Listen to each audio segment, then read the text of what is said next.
All of us see pain and brokenness on a regular basis. I mean, that's a reality in the urban context that most of us do ministry in. And at times it can feel overwhelming. There's so many needs, so much problems, so much brokenness. How do we cope with it all? Many of us find ourselves pouring out constantly and not getting poured into enough. And we're human, we're people as well, and sometimes people hurt us. And we go through pain, or sometimes there's pain from just circumstances in our family, our kids, our finances, our parents.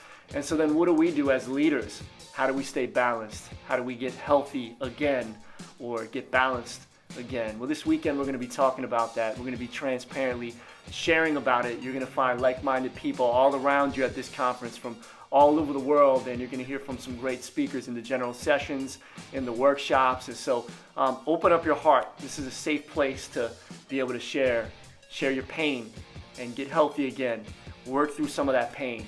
And God's been doing some amazing things at Crossover this past year as we've been ministering in a city that's full of a lot of pain. Tampa is actually the second most unchurched city in America. 87% of people don't go to church here.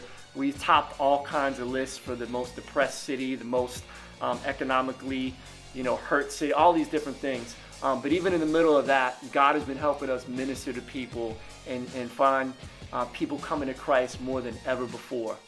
So here's something that's really been working well for us over the past 2 years. We do these big quarterly outreach events, and recently we actually did our largest to date. It was our 5th annual Back to School Jam. And every time we do something like this, it really energizes our volunteers. We actually had almost 300 people that served at our latest outreach. We also partnered with about a dozen different nonprofit organizations that helped us with school supplies and even with finances and resources. It was just amazing. We were able to give away 1,300 backpacks, plus school supplies, haircuts, clothes. We had a big kid zone with bouncy houses. We had a basketball tournament. We had a tumble bus. We had prayer stations. We had a hip hop concert going on. I mean, it was just an amazing day. And we had over 2,500 people show up. There was a line going all the way out to the street and down the block.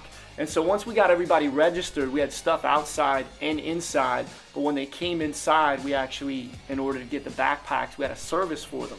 So we packed our auditorium out 3 different times, and we did a short service. You don't want to make them sit there for a while. It's about 25 minutes long, but we wanted to give them a taste and a flavor of who we really are. So they walked in, we had a DJ spinning, had the screens and the lights on, and we had our worship team do a song. We had a hip-hop artist do a song. We had our kids dance team do a song, and then I came out and shared a story that tied in with the gospel and gave an opportunity for them to respond. Then we brought some of the other pastors out and we all prayed over all the kids. Then from there we dismissed them over to our kids wing, where they actually got to see what the kids wing looks like if they come on a Sunday, and that's where they actually got their backpack. They were able to look at all the classrooms, meet the teachers. So it was just an amazing event.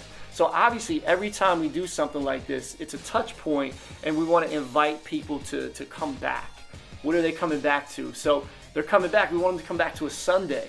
And so the next day we were kicking off a brand new series. Now every time we do an event like this, we learn what works and how we can tweak it and do it a little bit better. So we started a brand new series the following day called Run Your Fam, God's Way. Because obviously families everywhere are going through brokenness and pain and all kinds of problems, especially in the urban community. I mean, people just don't even know what normal is anymore. So we did a series that was based on biblical principles for your family. And so we invited them to come back the next day, but more than just having a good series and good branding, and here's what we did with branding to kind of it was everywhere in their faces they came to the outreach. The series, we actually did t-shirts. I'm rocking one of them right now. Run Your Fam. The back says God's Way. It was like a Run DMC logo.